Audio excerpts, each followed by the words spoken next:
Alors, Toussaint, c'est la fête de tous les saints, de tous ces hommes et ces femmes connus ou anonymes qui avaient comme point commun le désir du ciel et qui y sont parvenus.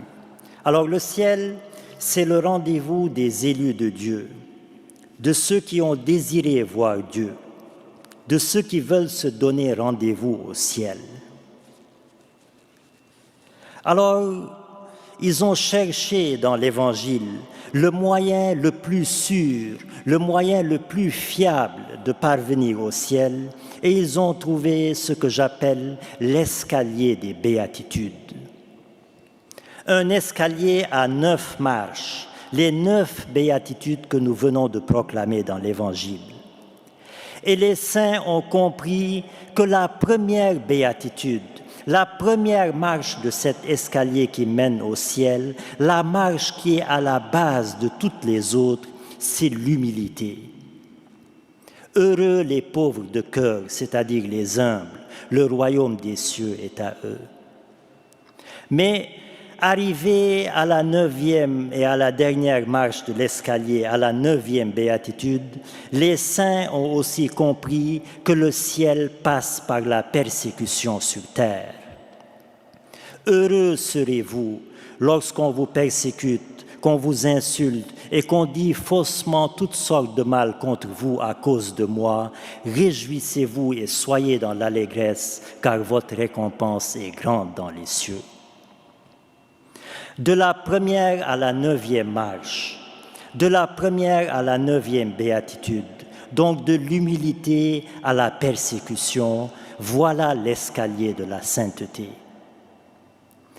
S'arrêter au milieu de l'escalier ou aller jusqu'au bout, être chrétien à moitié ou être chrétien jusqu'au bout, voilà le défi de la sainteté. Mais la sainteté, on le sait bien sûr, n'est pas seulement une affaire de canonisation. Ce n'est pas seulement un titre officiel ecclésial réservé à une élite. La sainteté est à la portée de tous et de toutes. Car la sainteté, elle est l'aboutissement logique de la vie de l'être humain, fait à l'image et à la ressemblance de Dieu. Je suis fait à l'image de Dieu, c'est-à-dire que Dieu m'a doté d'une intelligence et d'une volonté comme lui, à son image, pour lui ressembler, pour devenir saint comme lui, Dieu est saint. L'image n'est pas la ressemblance. L'image nous est donnée par grâce. La ressemblance, c'est-à-dire la sainteté, est acquise par notre volonté et notre intelligence, collaborant avec la grâce de Dieu.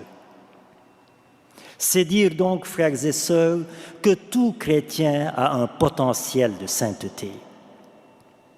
Alors que personne, en pensant à son passé, à ses péchés, à sa vie malmenée, ne doute une seule seconde qu'il puisse être un saint ou une sainte. Il suffit seulement de décider fermement, avec la grâce de Dieu, de monter résolument l'escalier de la sainteté avec patience et avec persévérance. Et au bout de l'escalier, le Seigneur nous attend pour nous dire « Tu es sans doute essoufflé par la longue et rude montée de l'escalier de la sainteté, entre maintenant dans le repos éternel avec les saints et les saintes du ciel. » Et je vis une foule immense, innombrable, de toute langue, race, peuple et nation, se tenant devant le trône de Dieu et de l'agneau.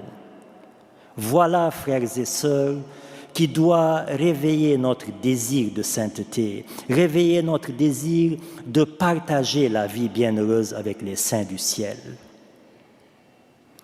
Je suis toujours content quand je reçois des personnes pour un accompagnement spirituel et qu'elles me disent d'emblée « Mon Père, je désire être une sainte, un saint ». C'est très beau, car il n'y a pas de plus saint désir que le désir d'être saint.